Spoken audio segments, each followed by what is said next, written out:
Gennady Golovkin trainer Abel Sanchez says that his fighter Golovkin couldn't catch Canelo, therefore he didn't go to the body. Stay tuned.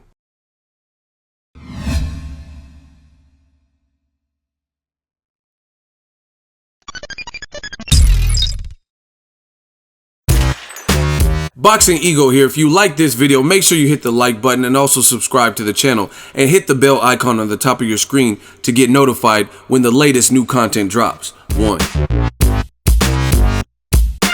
What up, fight world? It's your boy Ego and I'm back with some more boxing. Make sure you smash the like button. Also subscribe to the channel for the latest and greatest in boxing. If you want to become part of the gang notification gang, please hit the bell icon. Shout out to the Super Chats, channel donations, the Venmo donations, and the Patreon family. We working. Now, Gennady Golovkin trainer, they're preparing for September 15th. A rematch with Canelo. Canelo versus Triple G, part 2 in Las Vegas. Abel Sanchez did an interview recently. This is just me covering it today. It's a couple days old. Link is in the description in case you want to hear it verbatim. And the reporter's asking him, it looks like an exclusive one-on-one type of deal. Reporter's asking him, hey, some spectators think that your fighter should have went to the body more. And Abel Sanchez basically said that everything was stacked against him. Adelaide Bird being the judge, they were in Vegas. The referee admonished Triple G in round 4 or something when he hit Canelo and he hit him in the back. He said, hey, watch that or I'm going to take a point. Right? So he says that's one of the reasons they didn't go to the body. But he said something else that was interesting. He says it's impossible to go to the body when a fighter is running away. He said Canelo just ran basically, and that's why his fighter only landed 8 body shots in 12 rounds. Listen, we got to do better as boxing fans. I don't know what you guys believe. I'm okay with building fights and stuff like that. But this whole running nonsense is just that, nonsense. Everybody who says that, it's nonsense. Boxing is boxing, sweet science. There's going to be different styles. This is like blood sport, the Kumite. Not everybody fought like the sumo looking dude. Not everyone fought like Bolo. Not everyone fought like Jean-Claude Van Damme. Frank Dukes, like put up your dukes, right? You had different fighters from all around the world, just like the real sport of boxing. So some guys hit you hard as hell. Some guys, they don't have much power, but they can box their ass off. Some guys are movers. Some guys mix it up and do everything.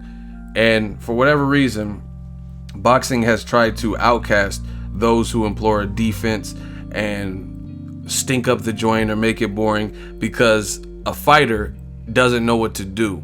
Golovkin, before the fight with Canelo, was known for cutting off the ring, but it was much harder versus Canelo because his upper body movement, his defense, and his ring IQ. Fact, right? Golovkin, you put him in with Vanes Martirosyan, and then you have a gun show, like a gunfire fight. You've seen what happened to Vanes Martirosyan. It's not really a smart game plan. So to really suggest that Canelo should do that, which he did do, but he just didn't do it and just sit as a sitting duck, like, come on, and just do it for 12 rounds, which would be stupid, right? And Vanes Martirosyan, I seen him recently attack Canelo. He said something, Canelo, you ran and all this stuff, but Canelo didn't get knocked out in 2 rounds. So who would you rather be? Canelo, whose face was relatively not even that marked up, or the guy that got knocked out in 2 rounds? You know what I'm saying? So we got to do better. Listen, part of what is funny about what Abel Sanchez is saying here is going to the body is actually an effective method if somebody is running. There's listen, everything you do in boxing, there's something to negate it or counteract it. Fact. If somebody has speed, like let's say Amir Khan, Danny Garcia has good timing, good impeccable timing. Once he gets a read on you, he knows what power shots to throw. Therefore, even though Amir Khan was blitzing him with speed, timing can beat speed, right? If you have somebody who's a quote-unquote runner, somebody who's using too much movement, you have to make the ring really small. You can do that with a jab, cut off the ring, anticipate, you know, so if you think they're going to move to the left, you just find their patterns. Floyd does it, right? Find their patterns. They move to the right, they're trying to exit to the right, then you block it off before they can even get there. But going to the body is actually one of the methods to slow someone down. Canelo already had stamina issues, it appeared, so had Golovkin landed more than 8 punches to the body, Mr. Mexican style, which is not Mexican style at all from what they described, because the classic Mexican fighters that I can think of who fight in the style that you call Mexican style, I don't believe in there's a Mexican style, but based on what they've told me, those guys threw body shots, right? Julio Cesar Chavez, right? Just the different body shots, the Marco Antonio Barreras and Eric Morales, they all threw body shots. So that's actually one of the reasons and one of the things that will help you if somebody's moving, to go to their body, slow them down, make it uncomfortable, deplete their tank by going to the body, catching them while they're not braced, you know what I mean, because they're fleeing, you know what I mean? So while they're not anticipating, suck the wind out of them with a good, well-placed shot. So if Golovkin was unable to do that in Canelo, then it is what it is. But I think Abel is trying to bait Canelo with this machista Mexican style. Oh, you enter the ring as a Mexican, you left out as Floyd Mayweather, you're a runner this, runner that. But nobody's buying it, you know, because this is boxing. Like, guys, when Canelo had a size advantage, like Floyd Mayweather fought Canelo how he should have fought him, and you've seen the result. If he just would have sat there and just tried to trade until somebody, then the naturally bigger, stronger guy might have been able to catch him. If Sugar Shane Mosley can hurt Floyd at 147, then who's to think that Canelo couldn't have at 152? You know what I mean? A bigger, strong, youthful kid who hits hard. But Floyd mixes it up to the point where it keeps you guessing and you don't really know what to throw at him. And then you get so discouraged by the later part of the fight. So what I'm saying is, this is a sweet science. There's no consolation. It's not your job to make the fighter have an easy night, you know, and it sounds like that's what Abel wants for Triple G. He wants his fighter to have his opponent fight in the fight and that gives them the best opportunity to win. And that's just not realistic to me, because nobody's out here trying to give you anything. Like in life in general, who's trying to just give you, like, let's say you have $1,000 in your bank account. Who's just trying to give you that for nothing? Like, you just were walking down the street and someone says, hey, you, come here. Me? Yeah, you. What's your name? Oh, my name is Ego. Oh, here's $1,000. Have a good day. Doesn't really work like that. Nobody's just out here giving handouts. And I would love that if I just walked down the street and someone just, hey, you, stop. Here's $1,000.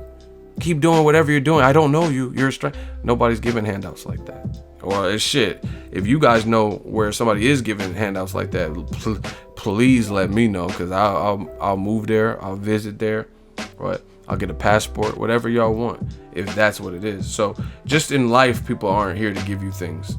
So boxing, why would that be different? This is Canelo's reputation on the line. This is Triple G's reputation on the line. This is Canelo's record on the line. This is Triple G's record on the line. So you're gonna have to earn it, whatever it is. You know, like you look at Andre Ward, in my opinion, very quality fighter, right? Elite fighter. He's had spectacular performances where he's like, damn, how did he get that done? You know what I mean? He beat Chad Dawson dominant, right? Then he had Sullivan Barrera dominant, right? Then the first Kovalev fight, difficult. It wasn't his cleanest work where there was the most separation from him and his opponent. You know, Alan Green knocked him down. He got knocked down. He don't like to get knocked down. He's a competitor.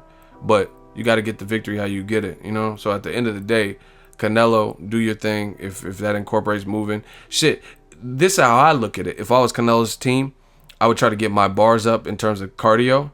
But if a team keeps griping about, oh, he's going to move, oh, he moved, oh, we couldn't land body shot, there actually is negative because they're giving away the game plan. And I don't know how Abel Sanchez doesn't see that. You keep saying that it doesn't really hurt Canelo's team. If anything, it helps them because it knows what troubles Golovkin and what to do more of. If I'm fighting somebody and they're just like, oh, stop hitting me in the body, then I'm going to keep hitting him in the body because that's obviously wearing him down and breaking him down. Or if they have a body language or reaction to the body shot, right? So the fact that Abel keeps doing interview after interview calling Canelo a runner and he's fake Mexican and he didn't fight Mexican style and you can't land body shots on someone who's running and Canelo is doing the running man, all this stuff, you're actually letting Canelo and his team strategize because you're telling them what gave Golovkin the most problems. You know what I mean? Oh, we couldn't land body shots because of him, or we couldn't land body shots because of Adelaide Byrd. Like, just listen to the interview. What is Adelaide Byrd being the judge, which no one at the time, just listen to what people say. He blamed Golovkin landing 8 body shots on Adelaide Byrd in the situation. So Adelaide Byrd, for the record, had a fucked up scorecard. I was at the fight. I was live there.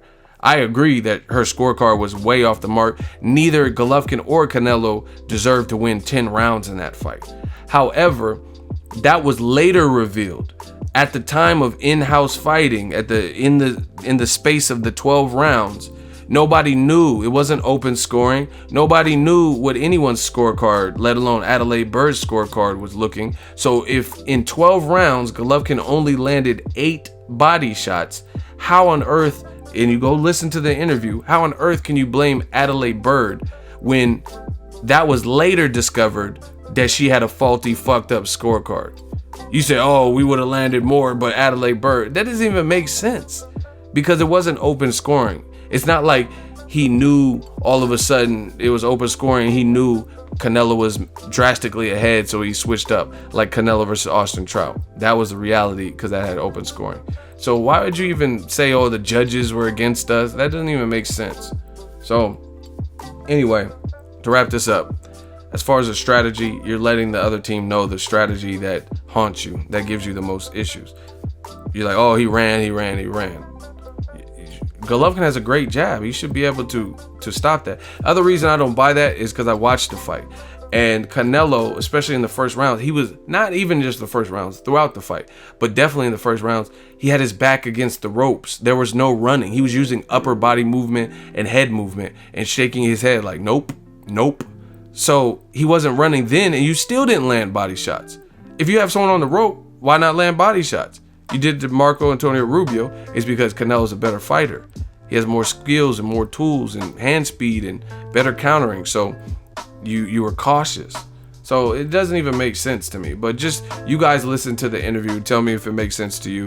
There were a lot of spots where Canelo's back was against the ropes, which would have been the prime time to land body shots. Okay, if the center of the ring, you want to claim that Canelo ran, okay, whatever. But how can you account for all the times Canelo walked himself back to the ropes and was fighting large chunks of the fight off the ropes? Why were no body shots more than 8 landed then? Doesn't make sense. Drop your thoughts in the comment section. Make sure you smash the like button as always. Hate, comment, and subscribe. Till next video, it's Ego Son. So if you enjoyed this video and want more content like this on the channel, you can show your appreciation by going to the PayPal donate button or the YouTube support button. And you can donate any amount that you feel is equivalent to the value of this video. Much more to come. Thank you guys for your support. Boxing Ego, the future of boxing.